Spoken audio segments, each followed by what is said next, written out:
I didn't record our lunch break. I figured she didn't need to hear all the geese in the background.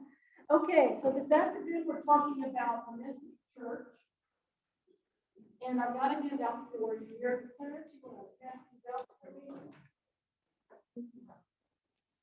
That's what you get when you sit in the front row. You get to pass things out.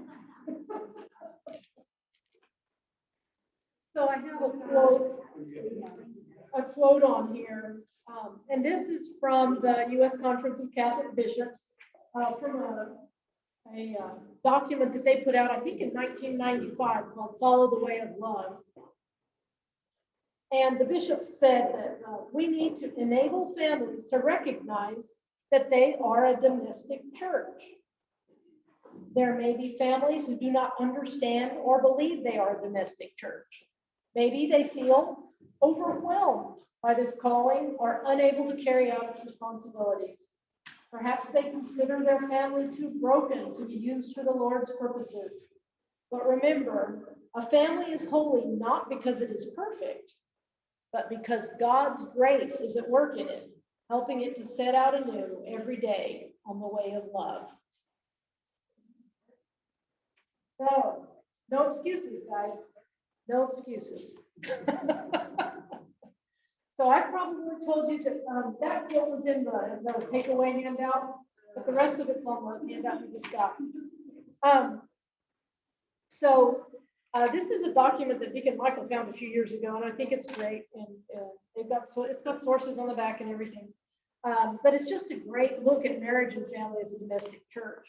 As you know, this is a favorite topic of mine, and I was so thrilled when Bishop Vasquez declared this year of the domestic church starting at the Feast of the Holy Family in December.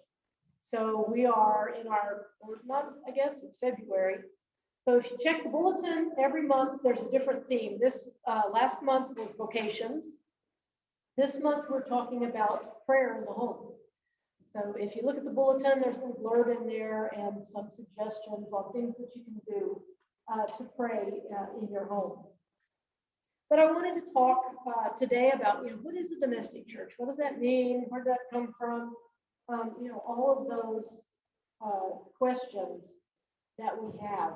And the concept of a domestic church is not really new. This is something that even the church fathers back, in the first 500 years of the church, were starting to talk about as little churches, not necessarily domestic churches, but in Greek, ecclesia, small churches, the diminutive of ecclesia, which is church. So it's not a new concept, but it's kind of come into vogue in Vatican II. In the mid-60s in Vatican II, they mentioned the domestic church in a couple of the documents that came out of Vatican II. And then there's been all these documents that have mentioned it since then. So the first excerpt here is from one of John Paul II's documents in 1981. And this talks about the family constitutes a specific revelation and realization of ecclesial communion, just like we talked about in marriage. And for this reason, it can and should be called the domestic church. It will be their task to foster among the faithful a lively sense of solidarity, to favor a manner of living inspired by the gospel and by the faith of the church, and be a true source of light and a wholesome leaven for other families. And then in this pastoral message from the bishops that I read from earlier, they also said that a family, husband and wife, is our first community, a most basic way in which the Lord gathers us, warns us, and acts in the world. The early church expressed this truth by calling the Christian family a domestic church or church of the home. Those are some of the basic ideas that this family is the basic unit where we learn how to be in communion with other people, be in relationship with other people. And we see this in the Bible too. And there's that scripture from Matthew where 2 or 3 are gathered in his name, that the Lord is there. So we see in a domestic church the realization of Jesus in our midst. So what we do within the family is we shine the light of Jesus on our family members. We try to be Jesus to others, be in communion with others. So this is something that really got opened up by the Second Vatican Council. And I don't know if y'all are familiar with how slowly the church moves, but here we are, 50 years past the Vatican Council, and a lot of these things are just coming into wide uses. You know, the theologians and the academics have really had a chance to look at them, and they're starting to creep into our common life and our common vernacular. You know, Allie was talking about having learned Catholic vocabulary. So this is kind of something a little bit new to Catholics, is this talk of the family as a domestic church.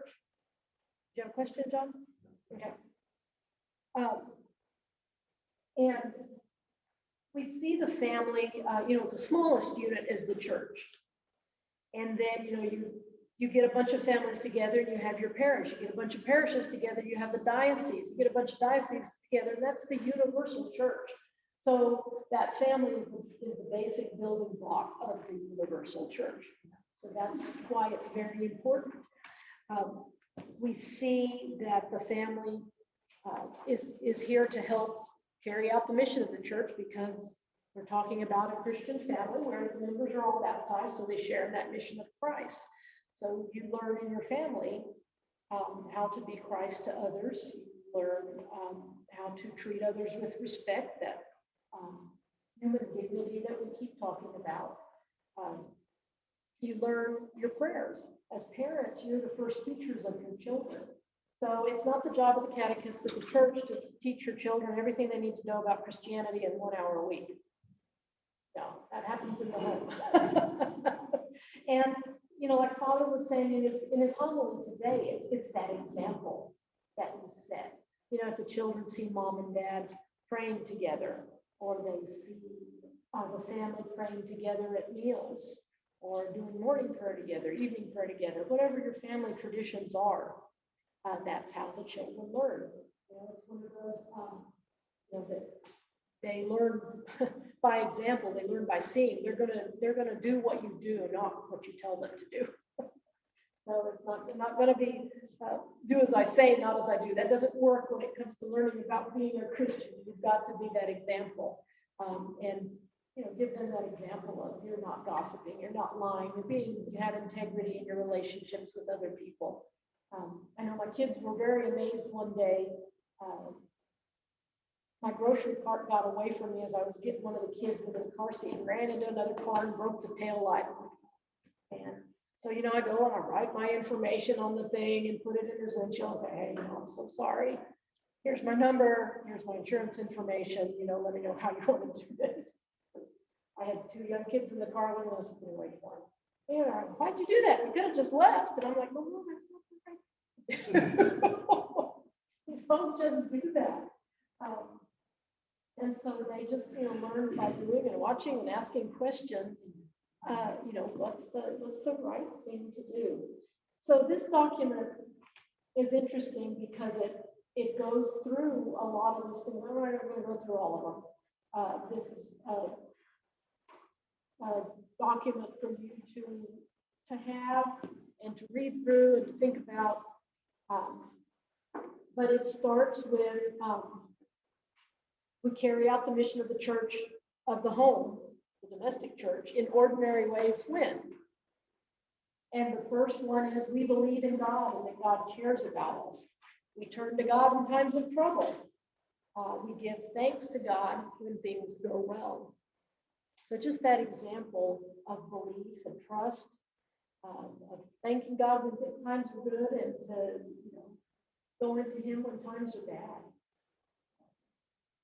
It's really cool when you can thank Him for the bad times. And then the other thing I mentioned, that we love and never give up believing in the value of another person. So this one talks about how the children form that picture of God by the relationships that they have in their family, and the love that they feel from parents, you know, grandparents, other family members. So all of these things, fostering that intimacy, the vulnerability, sharing, um, and especially when it comes to forgiveness. You know, we all have bad days, we all do things we shouldn't do, but the ability to be able to say, hey, I'm sorry, I was wrong, please forgive me, is an example of that reconciliation that we feel through God the Father when we receive that sacrament. And of course, it's also very good communication, relationship building as well. But just to acknowledge, hey, I'm not perfect. I'm going to make mistakes. And I apologize. I make reparations if there's reparations to be made. So it's an example that we learn from God through the sacrament of reconciliation that is a good practice in our personal relationships as well. So evangelizing. Father talked about that this morning. You know, it's by our actions that we evangelize, but it's also by talking about God, because, you know, especially when your kids are growing up, you know, they're going to have questions. You know, why did Jesus have to die? Or, you know, when you're talking about cultures or and regimes where Christians are tortured, or maybe finding out about the martyrs, and they, well, why didn't they just lie? Well, you don't do that. We can't deny Christ. So there's all these things that come up with these little minds. You know, they say out of the mouths of babes, you get the most interesting questions about things. And, you know, they're little mirrors of yourself. Those of you who are parents can probably say this, they're mirrors of the good as well as the bad. You should clean up your act when you see them reflecting the bad. Yeah, so all of this is just a process we absorb as we're growing up. And that's why it's so important to continue forming yourself in the faith, because the understanding you have of these Christian concepts grow with you. You know, the understanding you have of the Eucharist, you know, as maybe a 2-year-old, you know, your 2-year-old says, you know, I want to have communion, you know, and like, you know, or what is that? And you tell them that's Jesus. And they're like, but I want Jesus. I'm a big boy or I'm a big girl. I want Jesus. And then, you know, by the time they get to the point where they can't proceed, they are hopefully at the age of reason and can understand that that is the true presence of Christ. And you do treat it reverently. It's not a cookie. And so hopefully by that time they can understand that. But then as they get older, that relationship develops, they understand more and more about that physical presence and what it means to take Jesus into your body. And you know, as you have more life experience, gain a deeper understanding of that. So, you know, throughout your life, you grow in your understanding of the sacraments and the relationship between the Trinity, and your life experience helps you understand things in a new way, and that grows, you know, throughout our lives. And you know, sometimes it's through our children that we come to those deeper understandings, and through that spousal relationship.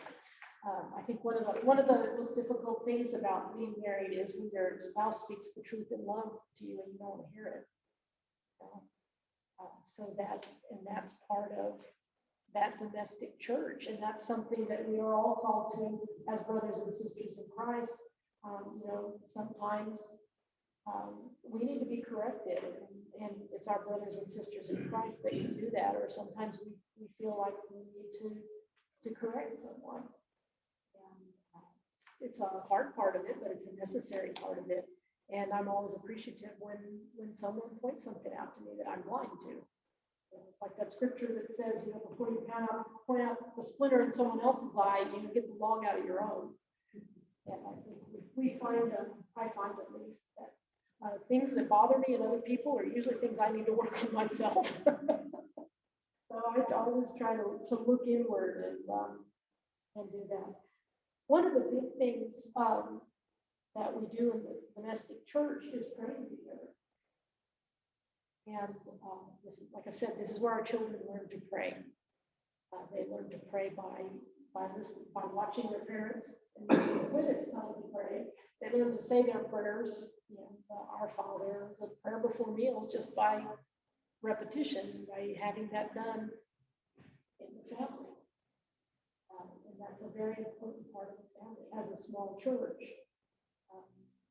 Parents, that's part of your priestly office, to lead the family in prayer, to be with your spouse and call them to prayer. That's part of that priestly office. The prophetic office is the teaching, area of teaching. Maybe you're reading a great spiritual book and you can't wait to tell your spouse about, oh, I heard this great thing, and have those discussions on the spiritual level to help each other grow. You got to be careful about pointing out things that you think they need to know. Like I said, speak the truth in love, but you don't want to pick out. It's fine. But they also learn serving one another. I don't know if y'all have heard the 5 love languages, and we all have different love languages. So unfortunately, husbands and wives don't usually have the same ones. So when you get married, you got to learn a new one.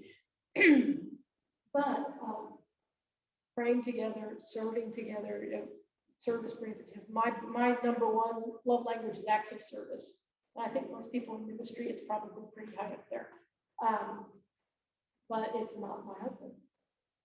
So I've had to figure out what his are, and of course his number one is my very bottom. So it's a challenge for me to grow in that method of love. But what it does is it makes you realize that not everyone's like you. Yeah, I mean, he appreciates it when I do something for him, when I perform an act of service. But it doesn't feed him like it feeds me when he does something for me. Words of affirmation is another one. Giving gifts, and it doesn't have to be extravagant. It's, oh, I bought your favorite candy bar or whatever. Physical touch. Which one am I missing? Quality time. That's it. Yeah. Quality time. So mixing them up, trying them all, and especially with your kids, trying to figure out what they are, trying new things to see which one they respond to. So just learning that love and that self-sacrifice, as part of that self-sacrificing that we were talking about, is learning not to just give the way you like to receive, but to learn what speaks for them and learn how to do that is always good. Celebrations. Now this is a good one because the celebrations that we have in our home are our own little family traditions. And when you get married, you may bring some of the ones that your family of origin had, and you may want to let go of some of those. But then you develop new ones because your spouse brings stuff and you bring stuff, and you figure out what's important to the two of you. But ritual is very important for humans. And that's one of the things that we're struggling with during COVID, because especially at the transitions of life. So missing those graduations and missing the weddings, missing the funerals. It's difficult for us. Those rituals help us process these things and move forward. And so that's one of the things we're really missing from COVID. And that's one of the things that we develop in the family, and even just in the way we celebrate birthdays, or maybe do family projects during Lent, or whatever it is. The celebrations that we have at Christmas, the celebrations that we have with extended family, whether they're reunions or stuff like that. All of those are ritual things that build our community and make us understand who we are, help develop our identity as a member of that family and as Christians. So that ritual part of our life, whether it's related to spirituality or not, is very important for our identity as a family member and as a domestic church. And that's one of the reasons why changing a pastor can be so traumatic for a parish, because there are things that the old pastor did that the new pastor won't necessarily do. And there's, just a sense of change and transition. That's why I think it was so great that we were able to have that installation mass, because that was one of those rituals that helped us say, oh, okay, yeah, we're moving forward, and this is, someone that's going to be with us, and there's something good here.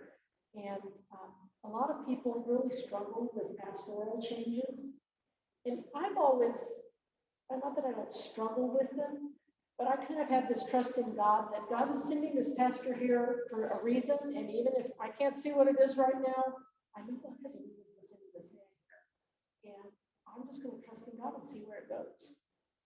And I was very pleased with, the installation mass and all the things that Father Lisco had to say. It's just exciting. And we kind of, again, this is one of these transition things we missed. We didn't have an opportunity to properly say goodbye to Father Buck. And so I think some of us are mourning that. Father Dean has said he's mourning the loss of his parish that he shepherded for 11 years. So it's a transition for us all. But I want to remind, just like a family is always a family, no matter what happens,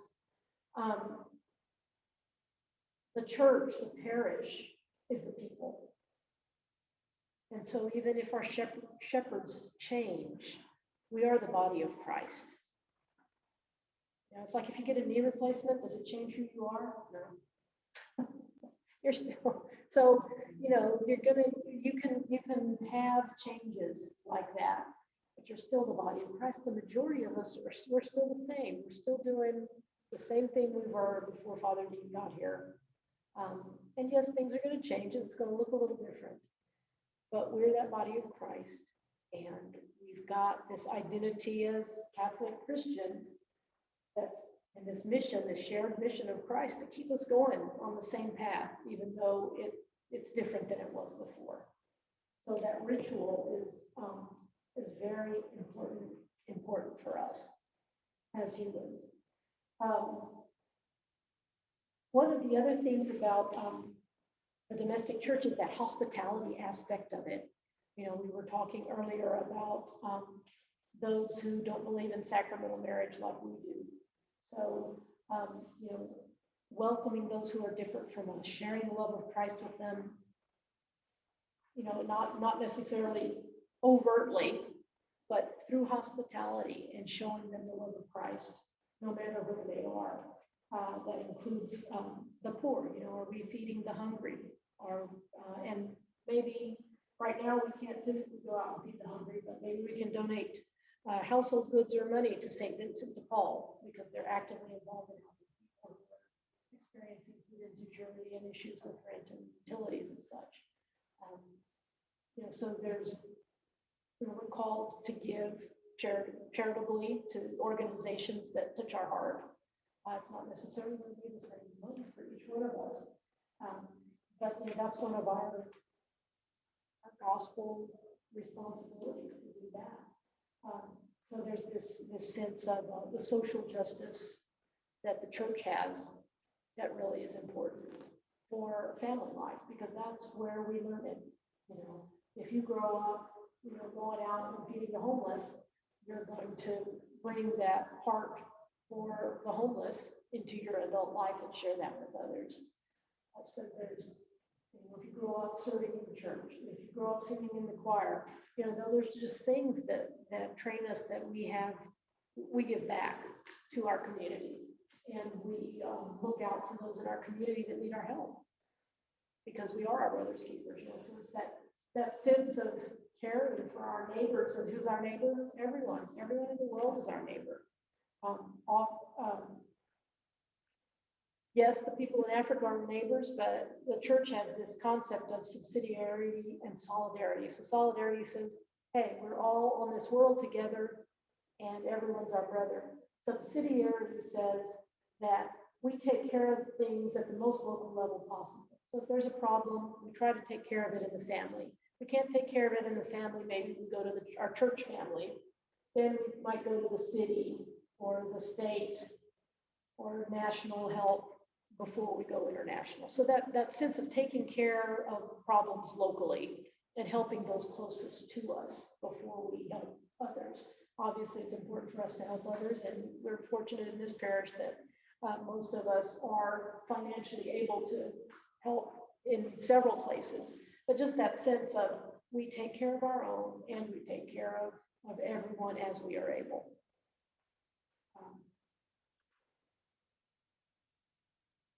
So life, affirming life.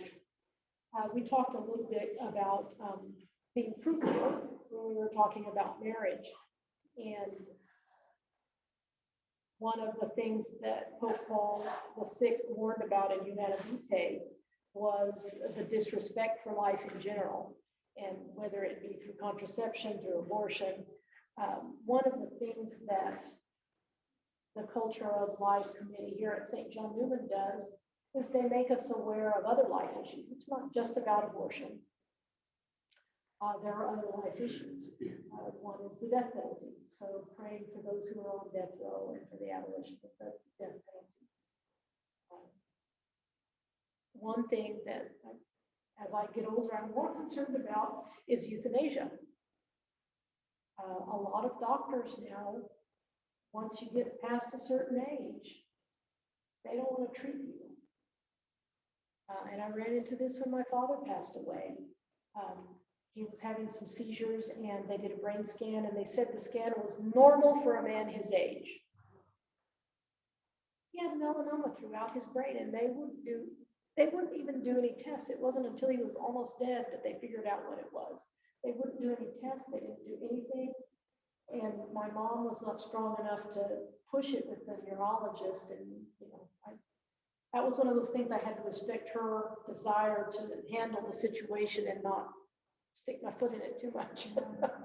But it was very frustrating because he wasn't even 80 years old yet.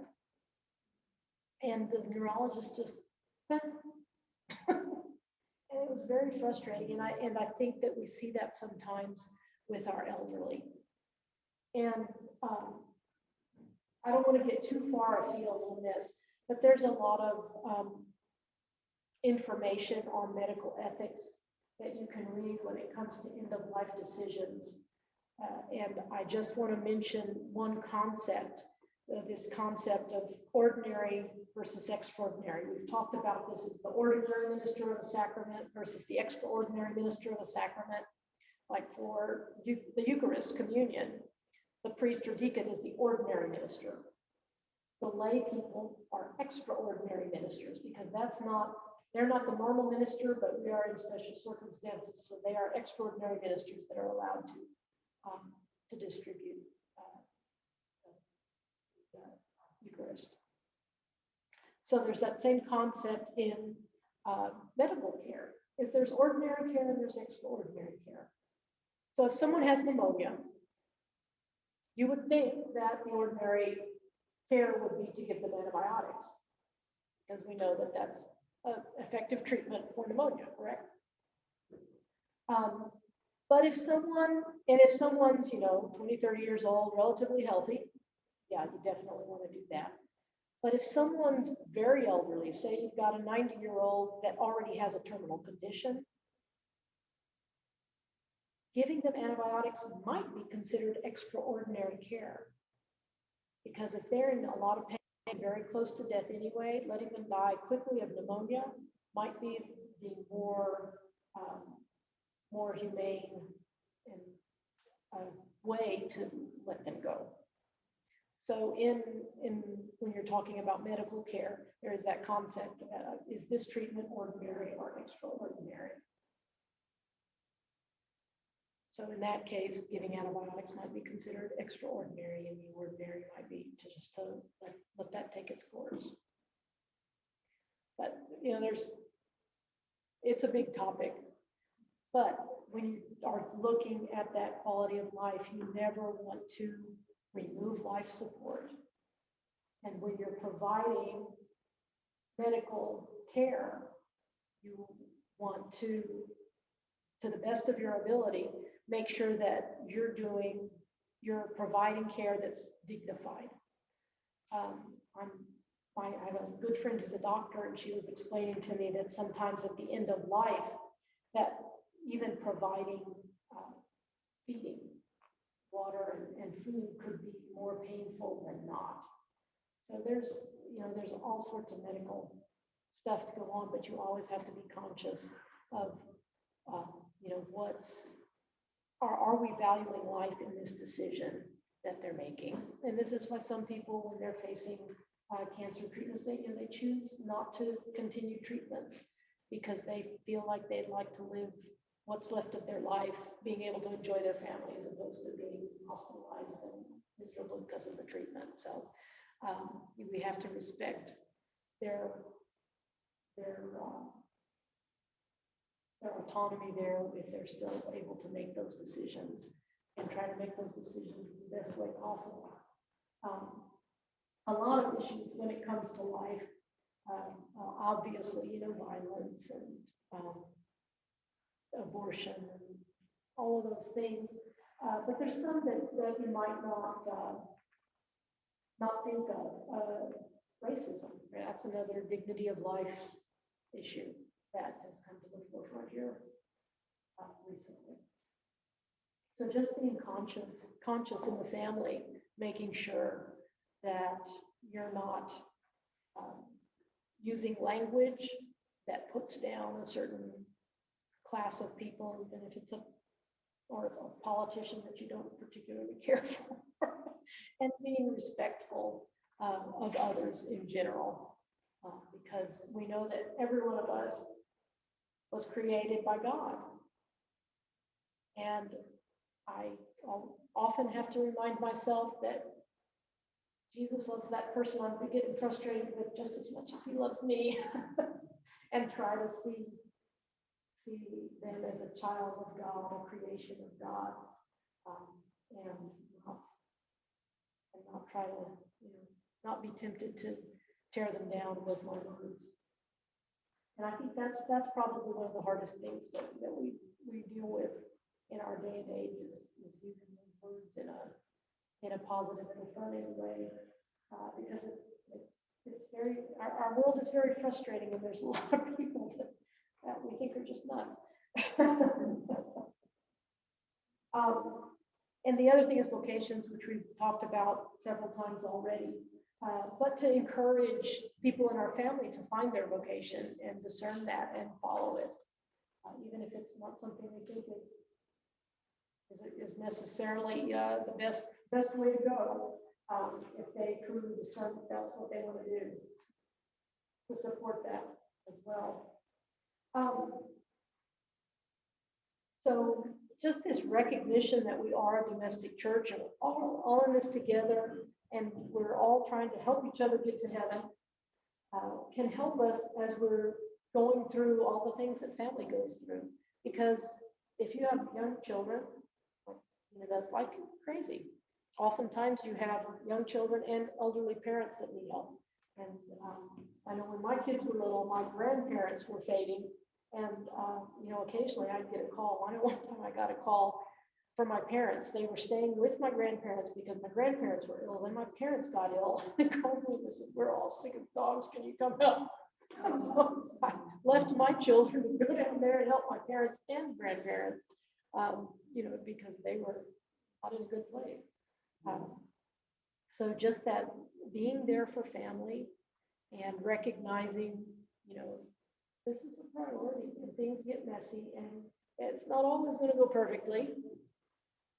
We're going to make mistakes, and we're going to struggle, but to remember these concepts that we have from our life in the church, that concept of reconciling with one another, those concepts of being in communion with one another,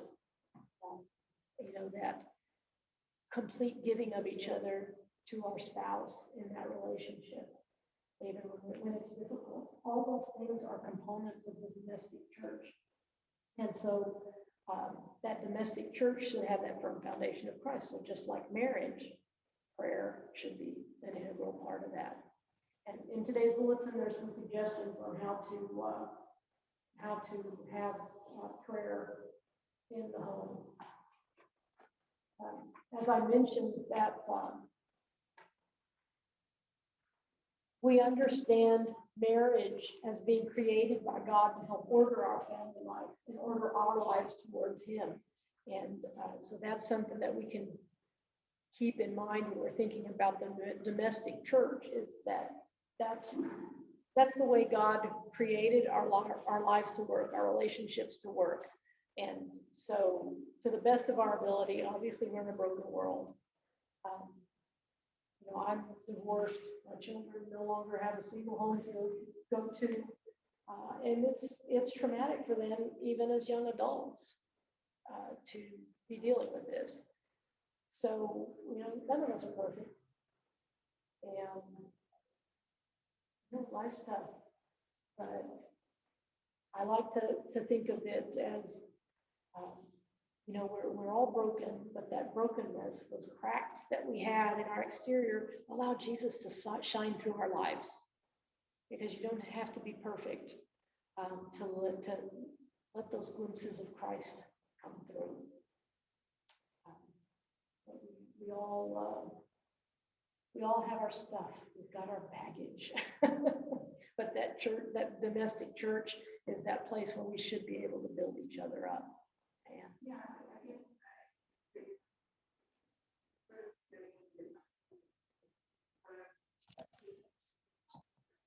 solidarity and helping one another at a local level. It makes me think about Alan Graham, the founder of Loaves and Fishes, who says that really the main cause of homelessness is the profound loss of family. And that when individuals do get into a difficult situation, they often don't have those closest to them will just like abandon them. and then it only spirals out of control and gets even worse. So that's why seeing these very positive, we act justly, we affirm life, we raise up, we build one another up. And when the difficult times do come, just like you're saying, they will. Just kind of have to say, hey, we can do this. Yeah, definitely. And if you're not familiar with Alan Graham, I'm not sure if he's still a member of the parish. He was a member of the parish, and through an experience, a retreat experience, with some other men, he really developed a love for the homeless and created what is now known as the Mobile Loaves and Fishes food trucks to go out and feed the homeless. And it's in multiple churches around Austin, and they built this community first village. And he wrote a book, and one of the things that he says, the primary cause of homelessness is the catastrophic loss of family.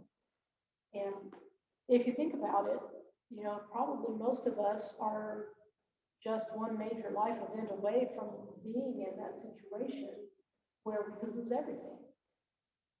Whether it's, a disability or, loss of a spouse, whatever it is, we all, could be faced with that. This COVID has really exposed some of the vulnerabilities in our family, in our families, in our societal structures that affects the family. There's a lot of families. The new term is food insecurity. I haven't heard it before, but that's not my area of specialty. So yeah, this food insecurity is the big buzzword right now. There's a lot of people who are really experiencing that feeling that they don't know where their next meal is coming from, and this is a new thing for them. So it's becoming more widespread. And again, it hits the people that were living paycheck to paycheck, and as it was, because maybe they were working in the hotel industry, cleaning rooms, and now that industry's going down the tubes with COVID, so they lost their jobs. Or maybe they got COVID and didn't have a job to go back to when they got better. So it really is affecting those that were, kind of on the edge anyway. And so we really need to have a heart for that because, and churches are in an ideal place to be able to address that with those people. Because we often have the resources through St. Vincent de Paul and other ministries that that help the poor.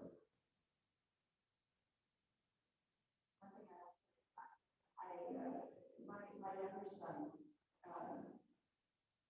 doesn't come to mass anymore.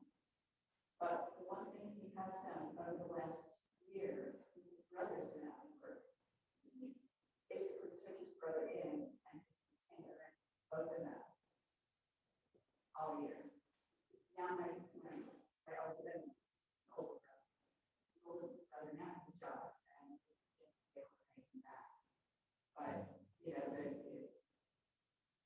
But I have a lot of hopes for that younger son. Well, and I also think that the church's social justice issues is what's going to bring that younger generation into the church, because I see that with a lot of young people, they really want to help. I volunteer at a thrift shop, and I'm amazed at the number of young people that come in, because it's this concept of reduce, reuse, recycle. They don't want to be getting their clothes brand new from wherever they get them from. They want to, recycle something that someone else has had. So we just have a bunch of young people coming in. Yeah, especially at the thrift shop I work at, it's pretty well stuff. If you ever want the fun thrift shop experience, the Lake Travis thrift shop out by Lake Travis High School. We give away more stuff than we can sell. We give stuff to the homeless. We give stuff to other thrift shops that don't have the affluent donors that we do. And we do very well. They just built a building, so I'm not sure what the financials are now, but before they got into this new space, they were giving away $500,000 a year to local charities out of the sales from the shop after paying astronomical rent. So yeah, they decided that they could buy a place and pay the same amount for 10 years and then be rent free and be able to give more to the community. So just got into a new space, and it's wonderful. So that's a very Vincentian spirituality. So St. Vincent de Paul, so Vincentian spirituality, very focused on helping our neighbors who need it. And this thrift shop is run by Ladies of Charity, which was founded by St. Marie Louise de Maryland and St. Vincent de Paul. Back in that time, the affluent ladies who didn't want to get their hands dirty, but they'd give money.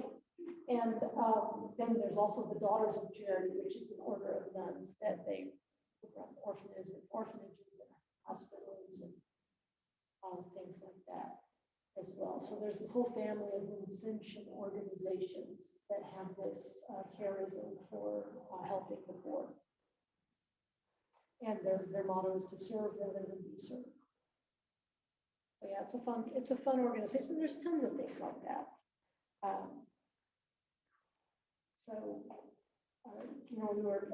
Our daughter that works for SpaceX, that's down by Brownsville, right by the border, and she was like, she just moved there last week, and already they've asked her to help head up the volunteer organization for the SpaceX employees to go out into the community and help the communities. She was asking, I know there's a food insecurity on the border, and I'm wondering if we could go into Mexico. And her dad's going, no, don't go into Mexico.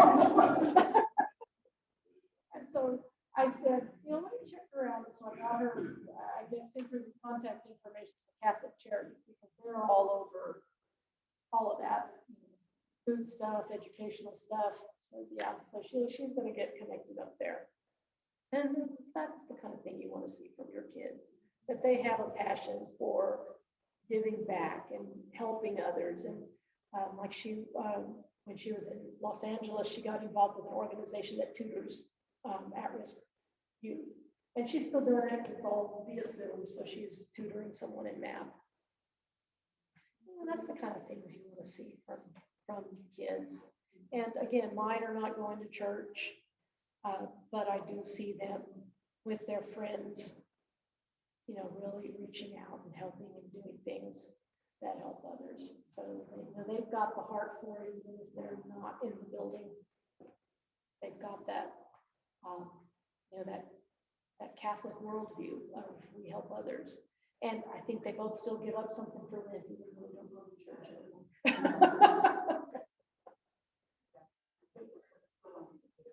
Yeah, no meat on Fridays. Yeah. So on this page, there's a bunch of quotes from the Catechism of the Church, so you guys can read through those. And there's some questions for reflection that are kind of interesting. And so this is something, you know, as you go through life, just think about, is this something that we're doing as a couple, as a family? You know, what does it feel like to be in church? And thinking about how you react to struggles and things like that. So there's a prayer for married couples. There's a resolution about choices you make to improve your family, your life with your family, your domestic church. And it really doesn't matter if you're married, not married, single. Even if we live alone, we still have a family that we interact with, and we have a role. So this is also a call for us to embrace our single friends and bring them into our homes. I know I really appreciated that when I was single. People would invite me for dinners and stuff like that. To have a taste of that. Any questions on the domestic church?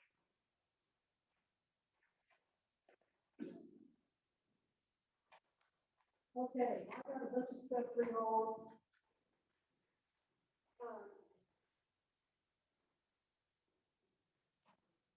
So,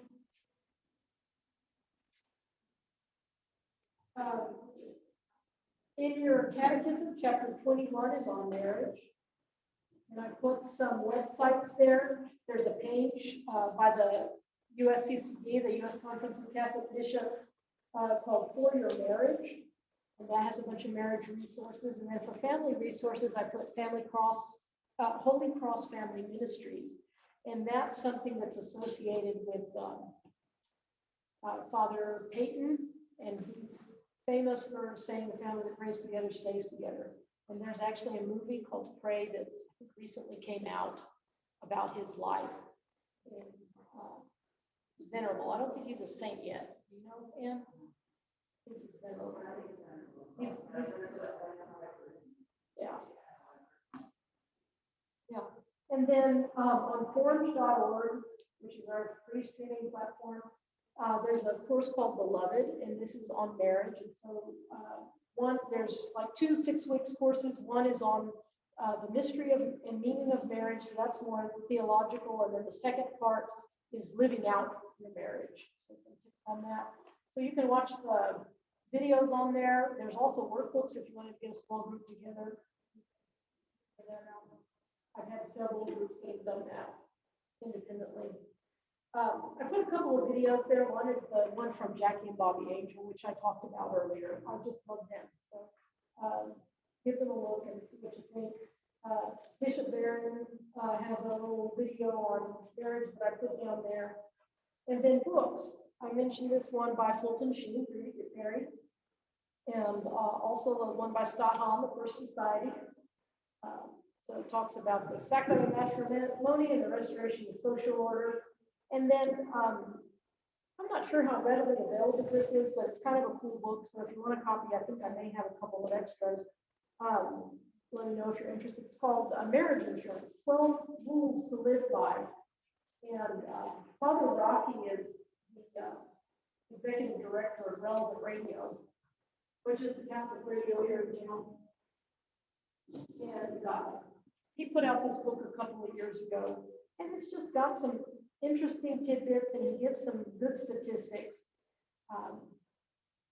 So I'll just go through the rules so you kind of get an idea of what he talks about. Try to marry someone from a similar background. Don't live together before you get married. Don't use artificial birth control. Go out on a weekly date. Go on a yearly vacation. Go to bed at the same time. Have a weekly business meeting. Never say mine.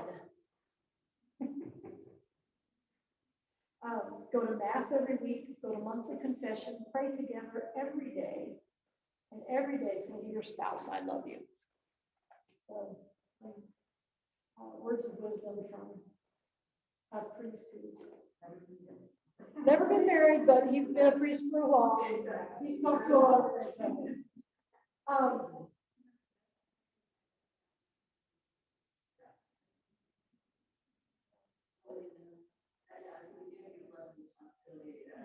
John Commissary has that. So why would you want to listen to marriage license priest?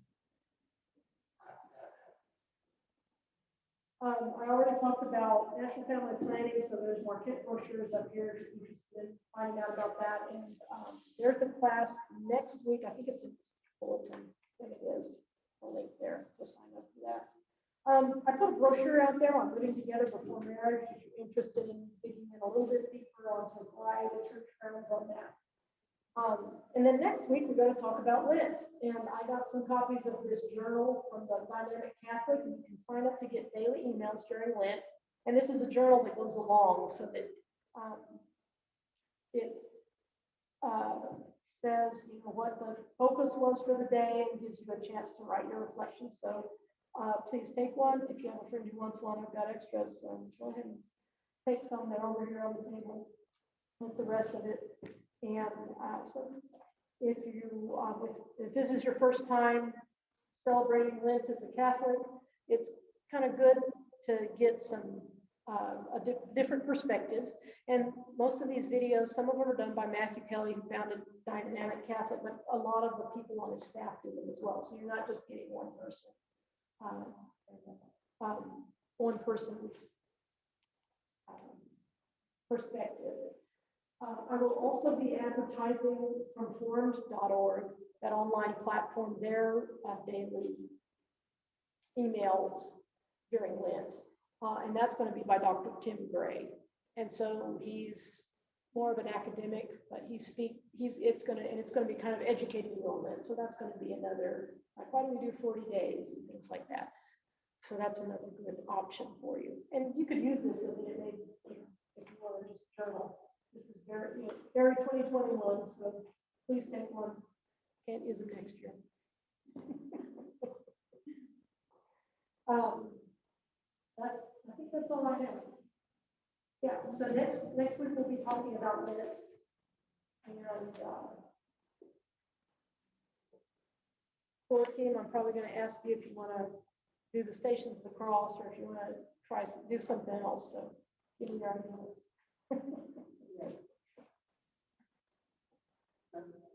Okay. So questions? Okay. How can we pray for you this week?